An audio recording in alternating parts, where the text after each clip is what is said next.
The Detroit Lions have done something we haven't seen yet this year. They just won in a shootout against the Green Bay Packers. You've got to be kidding me right now. We are here live right after the game, whether you're watching it with us live or whether you're watching the cut up video afterward. Thank you so much for tuning in.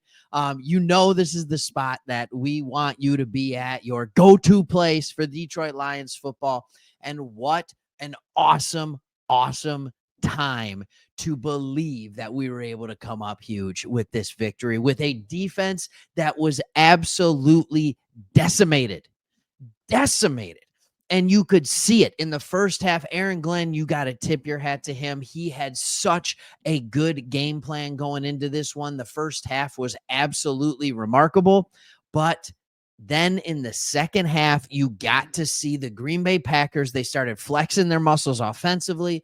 They started realizing like they are not going to be able to get pressure on us unless they are blitzing, and then they knew exactly what to do with it. But what we ended up being able to do was we found a way to win in an absolute shootout in this one. We beat the Green Bay Packers. We'll get the box score up here in a second, but just such a good game, 34-31. Just honestly, absolute beauty. This is a team that looked tired. I don't know if you noticed that.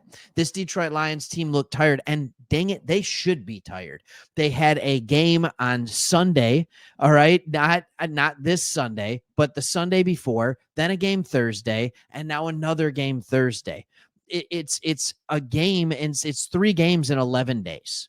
And that's not easy to do, especially when you have the amount of injuries that we have. When you have Pat O'Connell or whoever he is playing defensive tackle on like what seemed like 100% of the snaps. That's not what you're supposed to be able to do. And in this game, Aleem McNeil gets hurt early and you don't even have him. And yes, Jacobs had 3 touchdowns, but you know what else? He carried the ball 18 times for only 66 yards. Even without all of our best defensive linemen in, 18 times for 66 yards. That's just over 3 yards per carry. That is not great. As we continue to look at this and we continue to look at what's going on, Jordan Love only was able to throw the ball 20 times. They didn't even have 300 total yards of offense. Meanwhile, the Lions, who just flat out couldn't quite get it going on the ground today, the Green Bay Packers said, we are going to completely fill the box. We're going to fill the box, and we're going to make Jared Goff beat us. And you know what? We're going to put pressure on Jared Goff too. And Jared Goff in this game said, don't care. I'm the man. All right, this is the kind of game where, yes, MVPs are made. Because Jared Goff in this game, yes, he had the bad interception. I understand that. But at the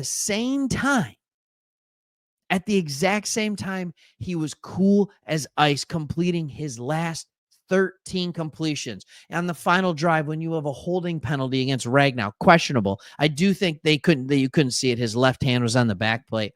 Then he hits a 15-yarder to Amon-Ra St. Brown. I still think that was a first down, by the way. But you look at what's going on here. They couldn't move the ball well on the ground, the Green Bay Packers. Neither could the Lions.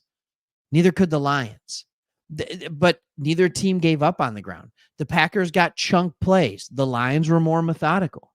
And usually when you see that and you see the Lions run 41, they have 41 pass attempts with 34 rushing attempts, right? That is 75 total plays to Green Bay's 44. The idea behind that on Green Bay is we're going to force turnovers. Yet we had a turnover and they had a turnover. And that is the type of thing that you see with this team that I am just sometimes absolutely blown away. When you look at this, the other things that you can see, we outgained them total yardage by almost 100 yards, total plays by 31 plays. Let's look at the time of possession. Absolutely dominated the time of possession. This is exactly what we needed to do when you have a defense that couldn't be there. Because Green Bay, with only 24 minutes total time of possession, Green Bay with only, what did I say? 45 total plays run, were still able to put up 31 points.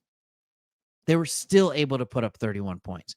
But what we need to talk about, was just the guts, just the amazing stones of Dan Campbell. You can sit here and say it's smart. You can say it's dumb. You can say it's dumb to go for it on 4th and 1 on your own 31. Maybe it was, and it gave them 7 points.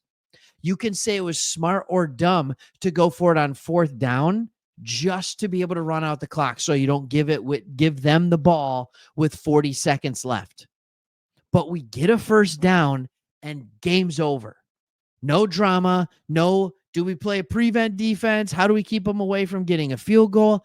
Our defense was getting burned. And even though they had only been on the field for like 24 minutes, they were gassed because they have a bunch of guys that are not used to playing multiple plays, multiple snaps in a game.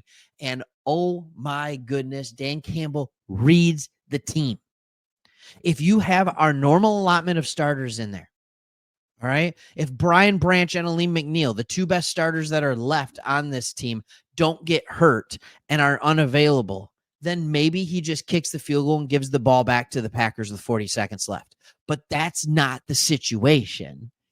The situation was we had our only starters on the field were Kirby Joseph, Terrion Arnold, Carlton Davis, and Jack Campbell. Those are our only 4 starters that are still left from the beginning of the year on the field. And that defense, I don't know if it was up to the task. So what Dan Campbell says is, hey, it's going to be a shootout. I want the ball in our hands last. You know, it's interesting. I was listening to Colin Cowherd today when I was in the car, and he was on his show. He was asked to say, who do you have in this one? And he wouldn't pick a team. He said, whoever has the ball last, and they win by 3. Like, I'll take the points. And Dan Campbell said, I want the ball last. And that's what he did. And he said, I'm willing to deal with the consequences. And now what we've done is we have clinched the playoffs. We have put the Packers in the rearview mirror. All right. They are no longer a threat in the NFC North for our title chances. It is between us and the Minnesota Vikings now. And we play them in the last game of the season. We have put the Packers in the rearview mirror.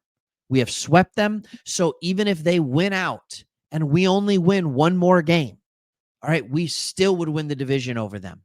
And that is what we did. We said, nope, we got this. We are going for it.